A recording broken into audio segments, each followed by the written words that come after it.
de Hello Lewis et encore bienvenue sur ma chaîne NetWorkWiz. Nous allons commencer sur notre projet de PFSense. Que c'est que PFSense? Allez, on commence. On va ouvrir notre PowerPoint. Oui, c'est là. Oui, on ouvre le PowerPoint. Bon, pour commencer, je vais faire une brève présentation de moi. Petite brève pour moi. Je me nomme Dunsom Nawel et je suis une étudiante en administration et technologie réseau. Bon, je fréquente à l'IA Cameroun.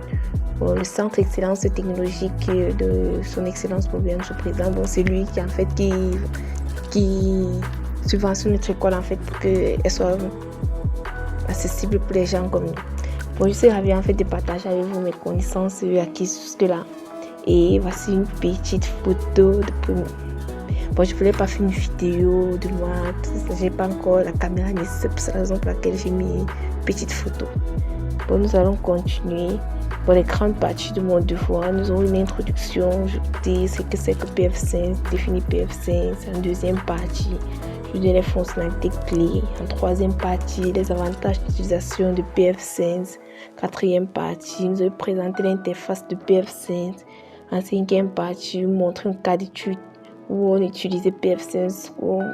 Et pour terminer, je vais faire une étude comparative de PFSense avec nos technologies semblables à elle et terminer par une petite conclusion qui n'est pas du tout dans mes grands titres. Erreur des débutantes. Bon, en première partie, nous allons commencer par une introduction. Bon, PFSense, comme je l'ai dit, c'est un système d'exploitation open source basé sur le projet Monoworld qui offre des solutions complètes de sécurité et de gestion de réseau. Donc, il a été fondé. Ce que nous avons retenu, c'est qu'il a été fondé, qu'il joue les rôles de pare-feu, de routeur, de système de sécurité, de système de gestion de réseau. Bon, il a été fondé en 2004 par Chris Boschler. Bon, nous allons également continuer avec les fonctionnalités clés. Nous avons par exemple le firewalling. Nous voyons que PFSense premièrement joue le rôle de pare-feu.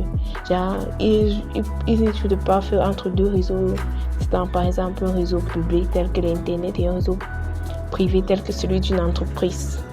Nous allons continuer par les services. Donc, PFSense permet la configuration des services tels que le DNS, le DHCP, le NTP. Bon, je ne vais pas trop m'attarder sur la définition des cycles, puisque dans mes tutos, nous aurons tout le temps pour détailler, comprendre à quoi ça sert. Donc, je vais continuer. Elle nous permet également de faire certaines configurations au réseau, telles que la configuration du protocole NAT. Nous avons également la gestion de la bande passante. Lorsqu'on parle de bande passante, en fait, c'est la quantité de données mobiles, peut-être que un individu est censé utiliser dans un intervalle de temps. Et maintenant, notre technologie PFSense en fait, nous permet peut-être, par exemple, de réguler en fait cette bande passante là en fonction peut-être des employés et des tâches assignées à chacun d'eux. Nous allons continuer. Elle permet également la configuration du serveur proxy. Je ne vais pas vous dire ce que c'est que le serveur proxy parce que sur les vidéos suivantes, nous allons dire ce que c'est que le serveur proxy. Nous allons configurer un serveur proxy. Et je vais continuer par les VPN. Nous allons faire configurer les VPN. Voir ce que c'est que l'OpenVPN, c'est-à-dire les différents types de VPN. Donc, nous aurons tout le temps en cours de notre niveau. Nous allons voir en troisième position les avantages d'utilisation de PFSense. Bon, en première position, c'est une solution open source et gratuite car son code source est accessible par tous et offre une alternative rentable aux pare-feux commerciaux coûteux. Donc, la plupart des gens sont plus attirés par ce qui est gratuit que par ce qui est coûteux. Parce que moi, si je vois un truc, je vois qu'il est assez performant, je ne vais pas aller dire que non, je vais acheter. C'est que non, je vais me concentrer d'abord sur ce qui est d'abord gratuit, voir comment ça donne et voir comment je vais m'améliorer avec. Bon, en second, surtout pour nous qui sommes encore en train d'apprendre. Donc, nous pouvons parler payer des systèmes, payer des systèmes pour pouvoir apprendre. Non, ça ne se fait pas. On commence à vous parler gratuit. Tout se fait progressivement. Bon, ça, c'est ma vision à moi. Lorsque quelqu'un a ses moyens, c'est pas de problème. Parce que c'est que sur le côté, il y a quand même plus que le gratuit. Bon, en deuxième position, nous avons la facilité de configuration et d'utilisation car PFSense propose une interface web intuitive qui simplifie la gestion du réseau. Bon, nous, en tant que débutants, son interface est assez intuitive, nous permettant de faciliter la manipulation. Bon, en troisième position, nous avons la sécurité avancée avec les fonctionnalités telles que la détection des intrusions, les TTS, notes de Suricata qui sont les configurations que l'on peut faire sur PF5 pour sécuriser son réseau. Nous allons voir ça prochainement, comme j'ai dit. Il y a bon, PF5 en fait, c'est une technologie très vaste, très intéressante en fait. Bon, en quatrième position, nous avons le support VPN étendu. car PF5 intègre plusieurs types de VPN pour sécuriser la connexion à distance. Bon, nous allons faire les VPN, les différents types de VPN. Nous allons configurer même certains VPN. Bon, donc, comme exemple, dans la cinquième position, nous avons l'évolutivité, car PF5 peut s'adapter aux besoins d'une entreprise en croissance. En quatrième position, nous avons la présentation de l'interface de PF5. Nous avons ici, j'ai fait une petite vidéo, une capture, un enregistrement vidéo pour présenter l'interface de PF5. Bon, dans l'interface, nous avons le système, interface, service, VPN, statut diagnostic, help. Bon, je vais un peu rentrer pour mieux expliquer. Bon, dans le système, dans l'interface, nous avons différents types d'interfaces que PF5 nous propose. C'est l'interface LAN, l'interface WAN, l'interface DMZ qui est la zone de multising. Je vais un peu parler de ça avant les plutôt. Nous avons le firewalling qui nous permet la configuration des différents types de pare-feu. Nous avons les services, pour services tels que le SNOT, le OpenVPN, le DNS, le DHCP. Bon, le PF5 s'occupe panoplie de services. Nous avons également les VPN pour la configuration du VPN, dans le statut pour voir les différentes configurations, fonctionnalités, différents types de fonctionnalités comme le fonctionnement du portail captif, ça sera dans Status, nous avons un diagnostic pour l'état de notre système, etc.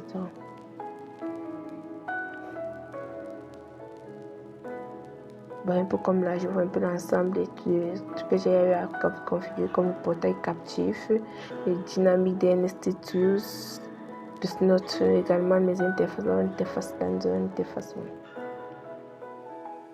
Donc, on continue par un cas d'étude. Bon, voici mon cas d'étude. Je vous présente un exemple d'architecture de PF5. Donc là, nous avons ici voici notre technologie PF5. Avant de voir notre technologie, nous avons d'abord l'internet, nous avons le routeur. Le routeur qui est placé entre notre internet et notre réseau privé. Donc en fait, le routeur ici là, joue un peu le rôle d'une barrière en fait entre l'internet et notre réseau privé. En fait, il permet de séparer en fait deux réseaux distants. Après, nous avons ici là notre système PF5 qui va pouvoir filtrer les entrées et les sorties entre notre réseau privé et l'internet. On va contrôler les accès de données et la sortie des données. Donc, nous avons ici un switch qui va permettre la communication entre nos équipements, comme pour un portable mobile, etc. Et le Wi-Fi qui va permettre de connecter nos portables à l'internet. Nous allons continuer par une étude comparative. Ici, moi, j'ai préféré comparer PF5 avec une distribution coûteuse qui est SoftSCG. Bon, sur l'interface, nous avons SoftSCG est plus moderne, intuitif et facile d'utiliser. Donc, pour ceux qui cherchent une technologie plus intuitive que PF5, parce que PF5 à la base est également intuitif, mais comparé à SoftSCG, elle est moins intuitive. Donc, SoftSCG est une distribution plus moderne et intuitive que PF5. Au niveau du coût, SoftSCG est un parfait coûteux en raison de son abonnement, or que PF5 est aussi gratuit à la base, mais une option payante offrant une fonctionnalité plus avancée. Donc également sur le support, SoftSCG offre un support professionnel avec une mise à jour régulière, alors que PF5 est un logiciel basé sur la communauté active et offre une documentation étendue. Bon, avec PF5, la documentation est un peu plus facile à trouver parce qu'elle est étant une distribution gratuite, elle est un peu plus utilisée par les réseauteurs parce que dans les réseaux tels que YouTube, il y aura beaucoup de tutos, beaucoup pour comment monter, comment faire les configurations concrètement, sauf que qui est un peu plus coûteux, donc la documentation est un peu plus restreinte, pour laquelle lorsque vous mettez à jour le support, vous offrez un support professionnel pour faciliter votre documentation et vous diriger lors de vos configurations. Maintenant, au niveau des fonctionnalités, nous avons SoftSCG inclus les fonctionnalités avancées comme la protection des menaces, le filtrage web, le sandboxing, or que PF16 offre des fonctionnalités comme vous n'avez pas fait, des VPN, des DNS, DHCP, on se fait constamment. C'est quelques comparaisons que j'ai trouvées entre SoftSG et PF5. Nous allons conclure en disant que PF5 c'est une solution parfaite, et routeur, une source polyvalente, efficace offrant de sécurité pour ces gestions de réseau. En fait, PF5 est une excellente option pour les petites entreprises. Bon, j'ai terminé avec la présentation du PF5. Cette était assez longue mais très intuitive. Bon, là, prochainement, nous verrons comment on installe PF5 et je vous présenterai son environnement. Bon, n'oubliez pas de vous liker, de vous abonner pour ne pas rater ma prochaine vidéo. On est ensemble.